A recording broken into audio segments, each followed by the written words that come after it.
Noi siamo a terra, dobbiamo solo risollevarci. L'agricoltura è in grado di giusto.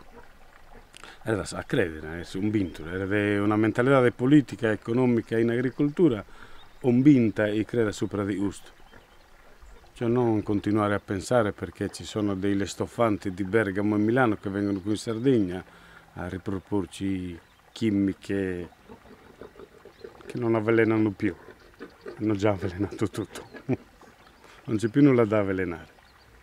E l'agricoltura poi riesce anche a, come dire, a risanare questi territori, se si fa l'agricoltura. Non solamente la del pastore.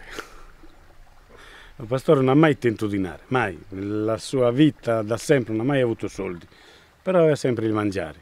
Ecco perché era preferito dalle donne che si volevano sposare, perché era una buona garanzia avere il mangiare tutti i giorni.